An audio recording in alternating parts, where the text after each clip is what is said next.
Seguindo então, estamos na série de mensagens sobre os sinais dos tempos. Já falamos sobre arrebatamento da igreja. Falamos sobre o que irá acontecer depois do arrebatamento, que será o tribunal de Cristo, será as bodas do Cordeiro, onde nós seremos ali avaliados, julgados não para ser condenado, mas avaliar aquilo que nós fizemos, nossas obras.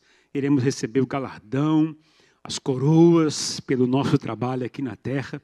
Iremos depois passar pelo momento das bodas do Cordeiro, a celebração, a festa. Queremos estar com o Senhor e isso vai durar aproximadamente 7 anos lá nos céus, enquanto aqui na terra estará acontecendo a tribulação e a grande tribulação, onde o anticristo, o falso profeta, o diabo, estará agindo de uma forma terrível e destruindo e matando muita gente e buscando tirar cada vez mais as pessoas do caminho do Senhor. E eu quero compartilhar com vocês hoje o que irá acontecer no final desses 7 anos. No final da grande tribulação, no que irá acontecer no final de tudo isso. Não é o fim do tempo, não é o fim do mundo, não é o fim da era. Sabe, o que vai acontecer é que Jesus irá voltar. Ele vai vir buscar, ele vai voltar com a sua igreja. O arrebatamento, a gente sobe para se encontrar com ele nos ares. Vamos ficar com ele nos céus durante o período de 7 anos. E na segunda vinda, ele vai vir com a igreja. Para aqui, então, julgar as nações, julgar a terra, julgar as pessoas. E tomar posse de tudo isso e reinar durante 1000 anos aqui na terra. Jesus vai estar com a gente na terra, nós estaremos com o Senhor Jesus na terra e Ele estará reinando durante esse período de 1000 anos.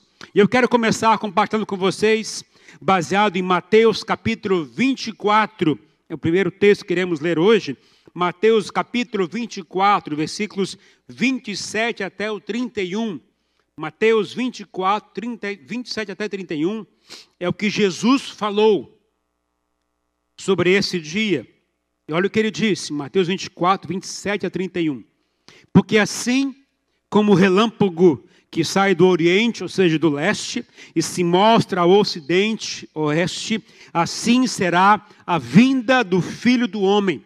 Onde houver um cadáver, aí se ajuntarão os abutres. E imediatamente após a tribulação daqueles dias, portanto, após esse período de 7 anos na terra, o sol escurecerá e a lua não dará sua luz, as estrelas cairão do céu, e os poderes celestes serão abalados. Então aparecerá no céu o sinal do Filho do Homem, e todas as nações da terra se lamentarão e verão o Filho do Homem vindo nas nuvens do céu com poder e grande glória. E ele enviará os seus anjos com grande som de trombeta. Todos ouvirão esse som, queridos, e esses reunirão os seus eleitos dos 4 ventos, de uma a outra extremidade dos céus. Aleluia! Queridos, aqui está as palavras do próprio Senhor Jesus sobre o que irá acontecer quando Ele voltar. Ele vai vir e vai ser visto no céu. O arrebatamento vai ser algo, o arrebatamento significa uma raptura, vai raptar a gente, ninguém vai ver Jesus, ninguém vai poder ver o Senhor nos ares, vai ser algo invisível aos olhos humanos, mas aqui na segunda vinda, todos os olhos verão, as pessoas verão. Como será isso? Eu não sei, eu sei que a Bíblia diz, Jesus próprio falou, que todo mundo verá, todo mundo verá. E aí a estrutura é: o sol escurecerá, a lua não dará a sua luz, as estrelas cairão do céu, os poderes celestes serão abalados. Vai haver um abalo estrutural no universo. Porque Jesus vai vir com um exército de anjos. A luz vai irradiar, vai tomar conta da terra. E aí, então, neste momento, queridos, neste momento Jesus vem, pisa sobre a terra. E então começa todo um processo de uma nova estrutura, de uma nova terra, de 1000 anos com Jesus reinando. E tudo isso vai acontecer. Mas diz o texto que quando Jesus pisar neste lugar, muitos verão, muitos lamentarão. Lamentarão por quê? Porque não acreditaram que Jesus viria, porque duvidaram que ele viria, porque não se arrependeram dos seus pecados, não voltaram suas vidas para Deus. Jesus vai ver, as pessoas vão se lamentar, porque chegou a hora e agora acabou a oportunidade de todos se salvarem. E diz o texto aqui ainda, que os anjos vão vir e vai os 4 cantos da terra. E ali então ele vai juntar todos os eleitos. Quem são esses eleitos? Primeiramente eu diria que são os judeus que reconheceram Jesus como Senhor e Salvador. Reconheceram que Jesus é o Messias que tinha vindo. Eles reconheceram, esses são os eleitos. Mas também os eleitos são todos aqueles que serão salvos nesse período. Ou seja, todo mundo terá a última chance de ser salvo nessa época. Quem reconhecer Jesus Cristo como Senhor e Salvador nesse período, sem ter o Espírito Santo, sem sentir no seu coração, sem ter uma igreja física para congregar, porque nessa época vai ter uma igreja sincrética, onde todo mundo adora o que quer, faz o que quer, vive como quer, não existirá a ideia de adoração ao único Deus, ao único Senhor, porque vão ter vários deuses no mundo. Essa é a ideia de Lúcifer, essa é a ideia do anticristo, essa é a ideia do diabo. Todo mundo vai estar adorando todo mundo. E aqueles que se arrependerem dos seus pecados, não se curvarem a adorarem ao anticristo, nem ao falso profeta, e aqueles que não aceitarem a marca da besta, aqueles que não se curvarem a não se colocar à disposição para servir ao anticristo e permanecerem fiéis até o final. E olha que vai ser difícil isso. Aqueles que permanecerem fiéis até o final será chamado como eleitos. E o Senhor então vai colher, vai chamar todos eles. E essas pessoas vão receber um novo corpo e vai se encontrar com o Senhor Jesus. Mas diz a palavra do Senhor que o anticristo irá receber um poder a mais nesse período que o próprio Deus irá dar, que é o poder de convencimento. Se hoje o diabo já consegue convencer milhares de pessoas, imagina com um poder a mais permitido pelo próprio Deus para convencer, vai ser algo muito difícil de suportar. E diz a palavra do Senhor que o Senhor vai abreviar esse tempo, porque até os seus eleitos poderiam cair, mas o Senhor vai abreviar esse tempo. Mas eu posso dizer uma coisa a vocês, queridos, com muita certeza, e um alerta que eu quero trazer à igreja. Um alerta a trazer a quem também está assistindo pela internet nesta hora. Nós vivemos num tempo hoje de apostasia. O que é apostatar da fé? As pessoas acreditavam e com o tempo começaram a deixar de acreditar. E para piorar, começaram a acreditar em outras coisas que não são coisas do próprio Deus. Isso irá crescer muito nesse período da tribulação e grande tribulação. Mas hoje isso já é muito forte. As pessoas hoje não acreditam mais que Deus pode transformar alguém. As pessoas hoje não acreditam mais que o Evangelho modifica e transforma, mudam as pessoas. Hoje as pessoas até ouvem o Evangelho, até ouvem, já aprenderam sobre o Evangelho do Salvador Jesus Cristo, mas o Evangelho não tem mudado as pessoas, não é verdade? Se você for olhar, muitas pessoas até aceitam o Evangelho de Jesus, mas não permite que o Evangelho mude as suas vidas.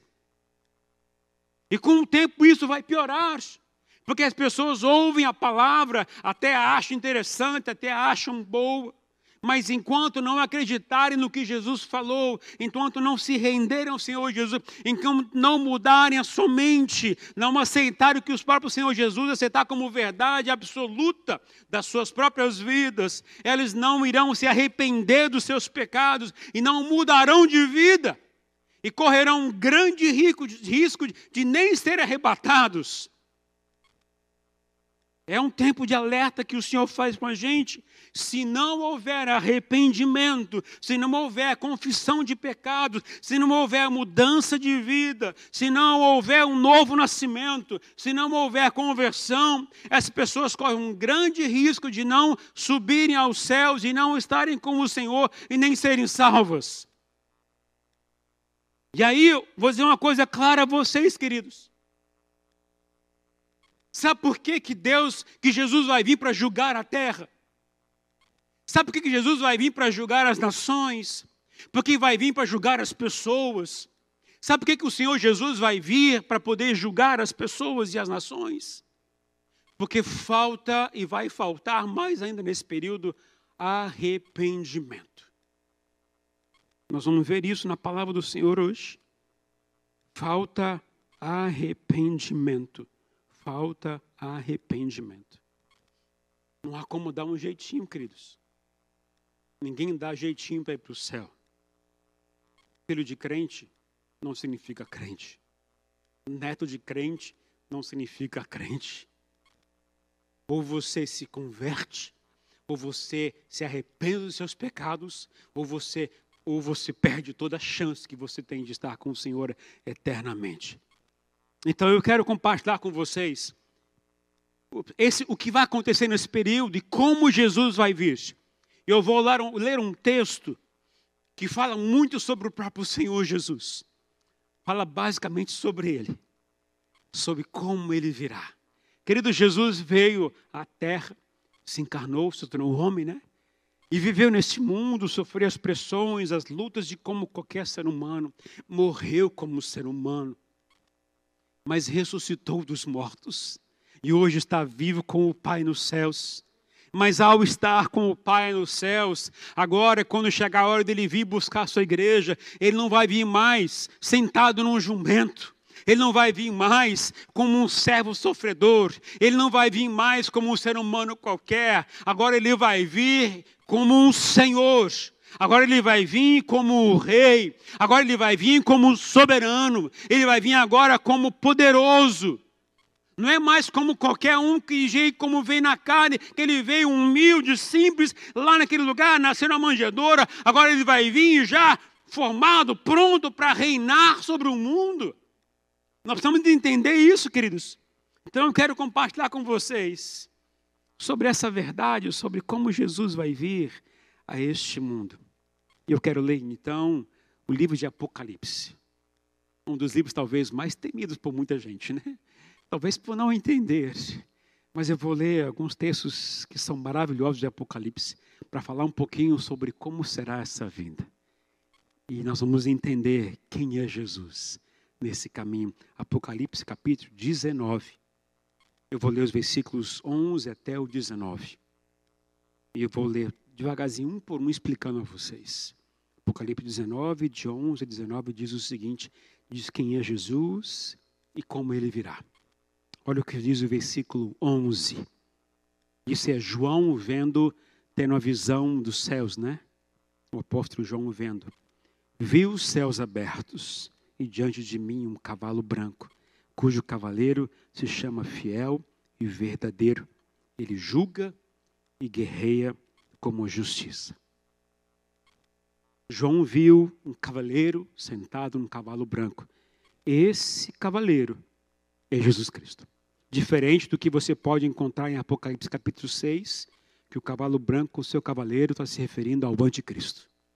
Mas aqui está falando sobre Jesus, sobre o Senhor. E olha só, começa então a definição sobre quem é Jesus. Primeira coisa, fala que ele é fiel e verdadeiro. Ou seja, o que significa isso? Que tudo que ele disse acontecerá. Ele é fiel para cumprir as suas palavras. Ele é verdadeiro, ele é a verdade. Tudo que ele falou é verdade, porque ele é a própria verdade. Tudo que fala sobre Jesus é verdade. Ele prometeu que ele vai voltar. Se ele prometeu, isso irá acontecer. E da forma como ele prometeu, irá acontecer. Não devemos de forma alguma duvidar desse momento. De forma alguma ele virá. Algumas pessoas, está demorando demais, talvez nem venha, mas ele pode vir a qualquer momento, pode vir inclusive agora. Pode vir daqui a 5 minutos, pode vir daqui a 1 hora, pode vir amanhã, ele pode vir a qualquer hora, porque ele prometeu. Se ele prometeu, ele irá cumprir. Amém, queridos? Porque ele é fiel e ele é verdadeiro, mas também fala que ele é juiz e ele é comandante. Juiz, porque ele julgará as nações, julgará as pessoas, ele condenará o anticristo, condenará o falso profeta, condenará o próprio inimigo, o próprio diabo. Ele é juiz, porque quando ele pisar neste lugar, pisar na terra, haverá um tribunal, uma corte, onde todo mundo, todas as nações, todos os presidentes, todo mundo que caminhou contra, que foi lutar contra Israel, que contra o exército de Deus, esse povo vai ser julgado. Vai ser julgado, isso vai acontecer nisso, queridos. Jesus vai pisar na terra de Jerusalém. Ele falou que isso vai acontecer. E quando pisar lá, ele vai estar diante de um trono. E ali ele vai julgar as nações, julgar as pessoas. Mas o diabo não tem interesse de que as pessoas sejam salvas. O que o anticristo vai fazer nesse período da grande tribulação? Ele vai, de alguma forma, recrutar milhares de pessoas para compor o seu exército. Ele vai recrutar milhares de pessoas para poder fazer parte da milícia de Satanás, do anticristo, para que possa destruir Israel e também, de alguma forma, destruir o exército de Deus. Mas o diabo sabe que ele já está perdido. Ele sabe que já está decretado a sua derrota. Ele sabe disso. Então, por que ele vai guerrear? Porque ele sabe que vai perder. Porque ele quer levar o máximo de pessoas possível para o inferno junto com ele. E aquele, então, que não se arrepender, será, então, levado para lá junto com ele. Agora, e por isso que ele vai ser um comandante. Jesus vai ser um comandante porque ele vai entrar em guerra. Guerra contra quem? Contra o exército do anticristo. Guerra contra quem? Contra todos aqueles que lutaram contra, que foram contra, que estiverem contra Israel. Ele vai lutar e vai vencer essa luta. E por que ele vai julgar? Por causa da falta de arrependimento. Olha o que diz a palavra do Senhor sobre esse momento de falta de arrependimento. E eu quero gastar um tempinho com você aqui nesta hora. Apocalipse capítulo 9, versículos 20 e 21. E aí eu vou falar que isso aqui é o que já está acontecendo. Há um espírito o espírito do anticristo reinando sobre o mundo. Ele está agindo, já preparando para esse momento, que vai ser terrível lá na frente. Apocalipse 9, 20 e 21 diz o seguinte: o restante da humanidade, falando aqui do período da tribulação, que não morreu por essas pragas, nem assim se arrependeu das obras de suas mãos. Olha o que eles fizeram. Eles não pararam de adorar os demônios e os ídolos de ouro, prata, bronze, prata e madeira. Ídolos que não podem ver, nem ouvir, nem andar. Também não se arrependeram dos seus assassinatos, das suas feitiçarias, da sua imoralidade sexual e dos seus roubos. Queridos, se hoje o diabo já tem, de alguma forma, um poder para influenciar as pessoas a desviar-se do caminho do Senhor, a aceitar a ideia de um outro Deus, aceitar a ideia de outros ídolos, imagina nessa época vai ser maior ainda. Diz o texto que tudo que as pessoas vão fazer nessa época é idolatria, e vai ter tudo como bojo, como por trás de tudo, a ação de adoração a demônios. E agora, qual é a consequência disso, queridos? Aqui fala de pelo menos 4 pecados, e que já estão de alguma forma agindo hoje na sociedade. 4 pecados que estão aqui, que o diabo está fazendo, tentando destruir as pessoas. 4 pecados, que eu diria que está na pré-agenda do anticristo já, né? Que já está acontecendo. Primeira coisa, porque não se arrependeram dos seus assassinatos. Queridos, uma das coisas terríveis da sociedade de hoje, e você começa a ver nos noticiários, é a violência sendo estampada, crescida de uma forma gigantesca. que as pessoas mais fazem hoje? Às vezes umas pessoas matam os outros por coisas banais, às vezes por causa de alguns dólares, poucos dólares, às vezes por causa de um celular, às vezes por causa de ciúmes, às vezes por causa de inveja. Um mata o outro. Você vê aí as passeatas, as rebeliões, você vê tudo acontecendo hoje. Parece que a violência cresceu. E tudo está achando, as pessoas acham que estou brigando por meu direito, estou brigando porque eu tenho direito a isso. Entenda bem, queridos, o que está por trás disso é uma manobra, é uma artimanha do espírito do anticristo já reinando sobre a sociedade. E na época da tribulação vai ser pior ainda. Será pior ainda.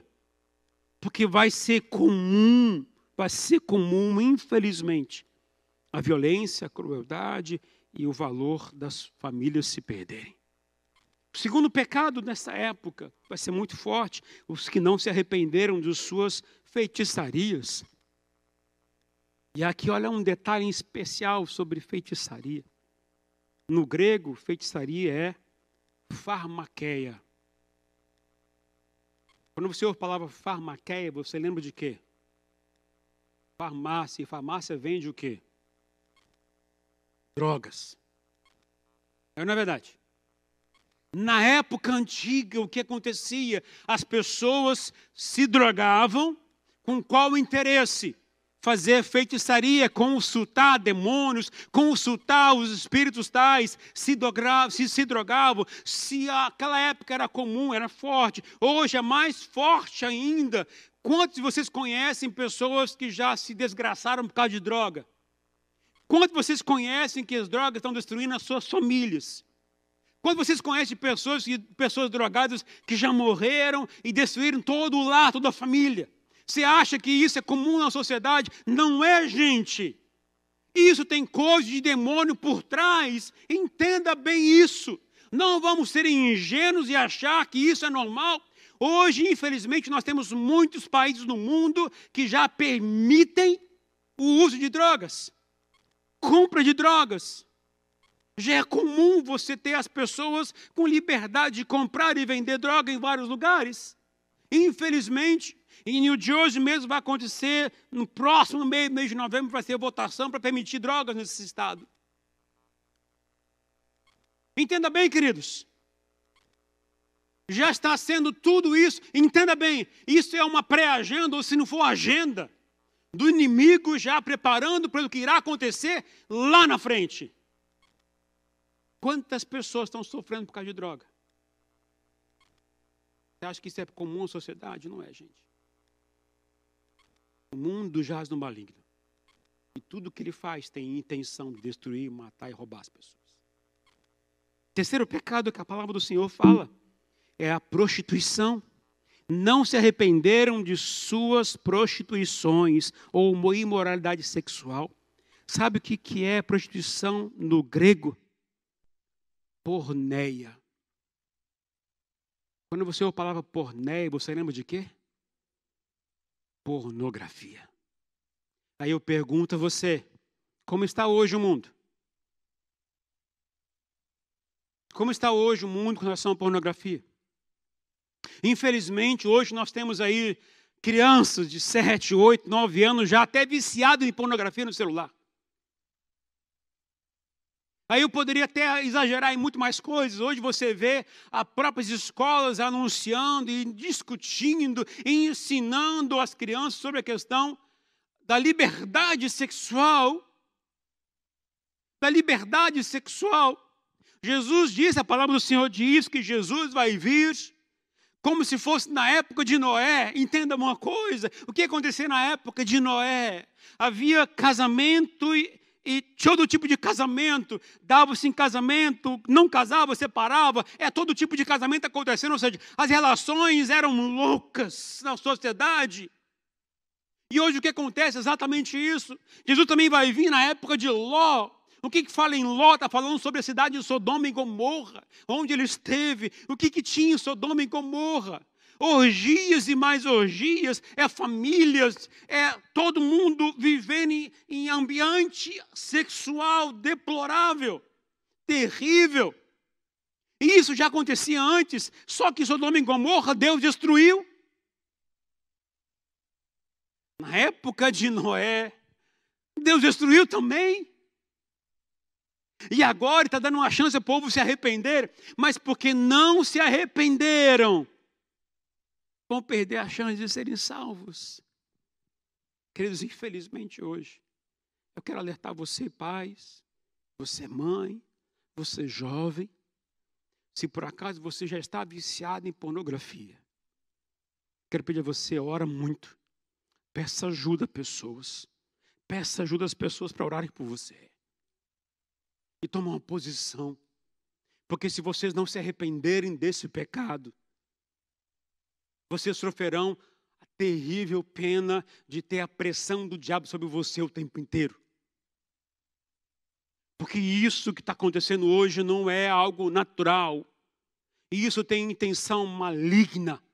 A pornografia não vem para poder dar saúde a ninguém, a poder dar à pessoa liberdade à pessoa, um descarrego às pessoas. Isso é tudo mentira.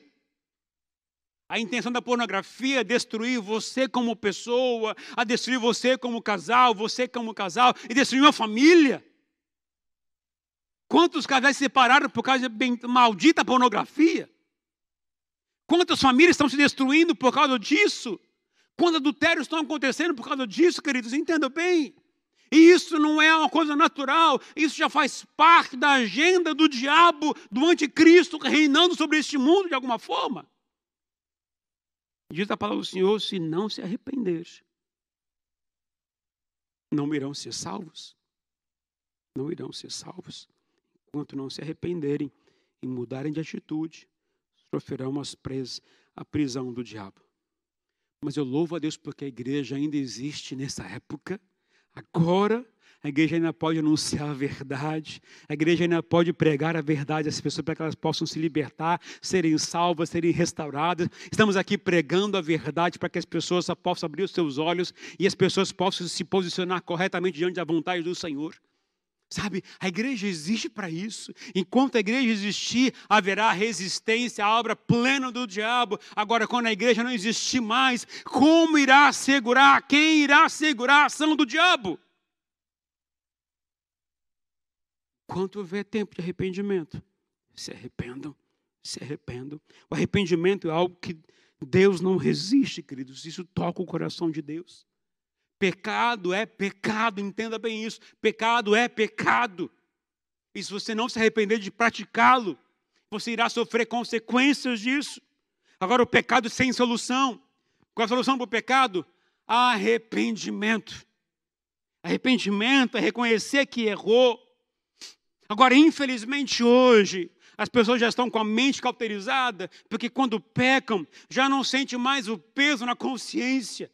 Hoje as pessoas pecam e já acham que Deus não irá punir mais. As pessoas pecam e achando que não terá mais consequência disso. O nosso pecado nos faz separar de Deus, entenda bem isso. E isso acontece quando você peca, quando você se distancia do caminho de Deus. Você começa a ter problemas na sua casa, é discussão na sua casa, é briga entre família, você perde relacionamento com pessoas, o clima muda, você perde a sua paz, você perde o seu equilíbrio, você perde tudo de bom de você, porque o pecado começa a dominar você. Mas quando você se arrepende, você se volta para Deus, Ele estabelece paz no seu coração, restaura a sua alma e te dá uma vida nova.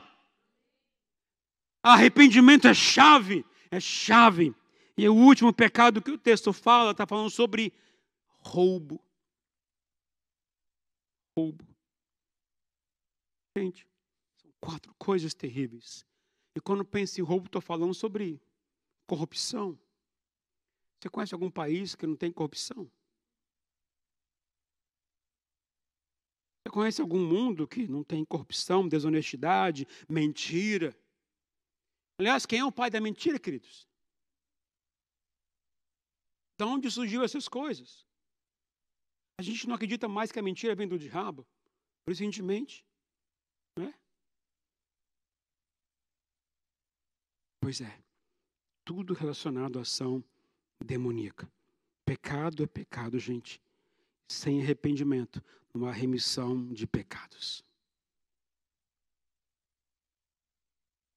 Jesus vem para julgar. Como Jesus virá? Vamos lá, Apocalipse 19, versículo 12. Aí vem agora mais algumas coisas lindas sobre Jesus.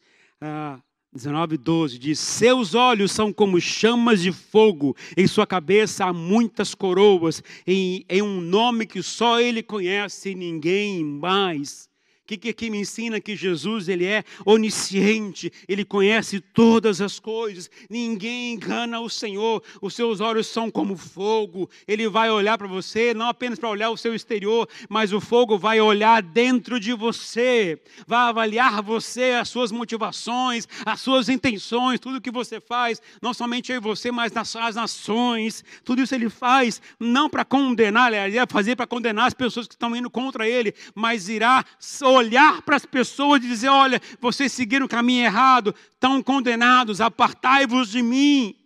E aqueles que voluntariamente continuarem pecando, correm o risco de não serem arrebatados, porque o Senhor olha nos olhos, queridos. Outra coisa, diz o texto que Jesus é rei, diz que em sua cabeça há muitas coroas. Jesus é o rei. Ele vai vir para reinar nessa terra. Mas é uma outra frase aqui que diz o seguinte: um nome que só Ele conhece e ninguém mais. O que significa isso? Diga você, não sei, gente. Realmente eu já estudei vários comentários, mas nenhum deles assim me convenceu. Então, diga você, essa parte eu ainda não tenho conhecimento, não sei o que significa um nome só Ele conhece. Só Ele conhece, mas ninguém conhece. Sabe, o nome significa identidade de uma pessoa, significa o caráter de uma pessoa. Só Ele conhece, mas ninguém conhece. Não sei, sabe? Todo mundo conhece Jesus, sabe sobre Jesus. Ele falou sobre Ele. Então, assim, alguma coisa a mais será revelada nesse tempo. Sobre Jesus, sobre quem Ele é, verdade. E a gente não sabe por enquanto, vai ser só na hora. Versículo 13, olha o que fala: ele está vestido com um manto tingido de sangue e o seu nome é Palavra de Deus. Jesus, quando estiver descendo, queridos, em cima de um cavalo branco, ele vai vir, e a sua roupa será branca, de um linho fino branco, mas terá uns traços vermelhos de sangue. Alguns falam de guerra que ele vai enfrentar, mas na verdade eu acho que é a marca de que Ele morreu por nós naquela cruz. É para sinalizar do sacrifício que Ele pagou, é para confirmar que Ele é Jesus que morreu aqui na terra por mim e por você. E isso irá acontecer, então Ele vai vir. Imagina, você consegue imaginar a cena de Jesus descendo com um cavalo, uma milícia de anjos vindo do céu, e Ele vindo com essa roupa branca, com marcas vermelhas no seu corpo, na sua roupa. Vai ser algo maravilhoso, maravilhoso. Seu nome é a Palavra de Deus, é o Verbo de Deus, significa ação de Deus. Ele é o Criador, Ele é o próprio Deus. Tudo se cumpre nele, através de suas palavras. Tudo que acontece é pela sua palavra. Ele vai julgar pela sua palavra. Ele vai falar tudo que irá acontecer. Vai ser tudo pela sua palavra. Porque Ele é a palavra de Deus. Ele é o próprio Deus. Verso 14 diz algo maravilhoso. Diz o seguinte: os exércitos dos céus os seguiam, vestidos de linho fino, branco e puro, e montados em cavalos brancos. Interessante que falam no exércitos dos céus. Portanto, não é somente de um. Há um plural aqui em exércitos. E eu diria a você que um dos exércitos possíveis para vir com Jesus dos céus, olha o que fala: vestido de linho fino, branco e puro. O que significa isso, queridos? Isso é vestimenta nupcial. É vestimento de casamento. Esse exército, possivelmente somos nós, a igreja, que estaremos com o Senhor no céu, que diz a palavra do Senhor, versículo 7 e 8, nós iremos receber uma roupa de linho fino, puro, branco, imaculado, maravilhoso no céu, na época das bodas do Cordeiro. Iremos descer do céu com o Senhor como um dos seus exércitos. Iremos ali, juntos, vá para uma guerra, apesar que a gente não vai guerrear de verdade, né, gente? Também ninguém vai para a guerra com vestido de gala, né? Mas Jesus vai vir, Ele vai dominar, com a sua palavra vai guiar, vai destruir tudo, mas nós vamos vir como um exército junto com o Senhor Jesus para a terra, e ali então junto com Jesus julgar as nações e aí como tomar posse do reino dos céus aqui na terra. Versículo 15 diz: de sua boca sai uma espada espada afiada com o qual ferirá as nações. Ele os governará com o cetro de ferro. Ele pisa o lagar de vinho do furor da ira de Deus Todo-Poderoso. Jesus virá e vencerá a guerra contra as nações usando a sua palavra. Ele destruirá o anticristo, destruirá o falso profeta. Ele destruirá tudo com a sua palavra. E é a sua espada. Colocando aqui, queridos. Se você for olhar, depois você pode ler em casa. Joel capítulo 3, Zacarias capítulo 13. Você vai ver que quando Jesus pisar a terra, quando Jesus pisar em Jerusalém, e ele for julgar as nações, vai ser de lá que ele vai fazer isso. Entenda uma coisa, queridos, este momento vai se unir naquele lugar. Ele vai juntar todo mundo de todas as nações, em especial que foram contra Israel. E então ele vai julgar cada uma dessas pessoas, como representante de cada nação. E vai condená-los, queridos. E vai condená-los. E aí o versículo 16 diz a coisa maravilhosa sobre Jesus. Diz o seguinte: em seu manto, em sua coxa, está escrito este nome: Rei dos Reis e Senhor dos Senhores. Rei dos Reis e Senhor dos Senhores. Esse é Jesus que virá. E a gente vai vir com ele, queridos. Passarão os 7 anos neste mundo. 3 anos e meio, o diabo enganando as pessoas através do anticristo. E depois ele se revelando de todo mundo. Milhares de mortes, pragas, terremotos. Tudo que é pior, de maior intensidade irá acontecer neste mundo, queridos. O mundo estará num caos gigantesco. Se vocês acham que essa praga agora do Covid foi grande, destruiu muita coisa, vocês imaginam o que irá acontecer na época da grande tribulação. Vai ser triplica, quadruplica, queridos. Vai ser pior do que tudo você pode imaginar. Estamos apenas vivendo como os sinais, nos preparando para o que irá acontecer na verdade. Nós não estaremos aqui em nome do Senhor Jesus, amém, queridos? Iremos estar com o Senhor no céu, mas quem passar por aqui, caso você fique, eu espero que você não fique, mas vai ser a pior coisa que existe neste mundo. Pior coisa que existe. Mas Jesus virá. A gente vai vê-lo. Nós vamos estar com ele. E o mundo vai poder vê-lo também. Te convido a ficar em pé nessa hora, queridos. Eu vou pedir para o louvor se posicionar. Mas eu quero dar uma palavrinha especial que Deus tocou muito no meu coração para falar com vocês nessa hora. Talvez seja a maior ênfase da palavra desta noite.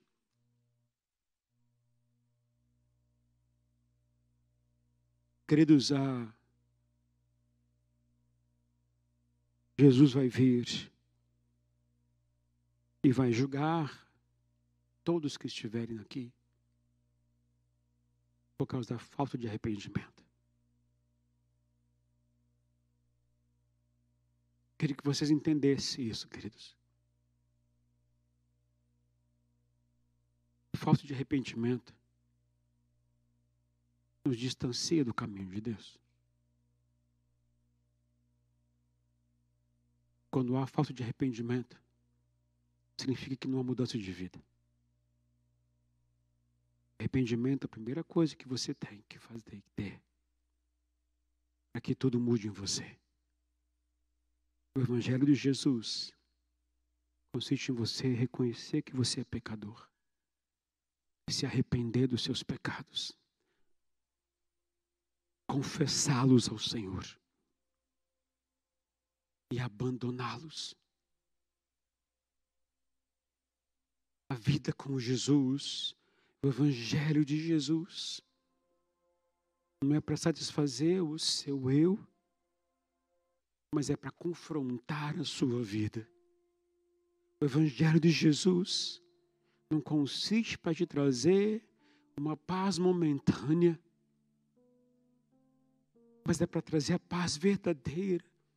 E a paz verdadeira só vem quando há confronto dentro de nós. Quando Pedro pecou, o negou por 3 vezes. Pedro foi com o coração arrependido diante do Senhor.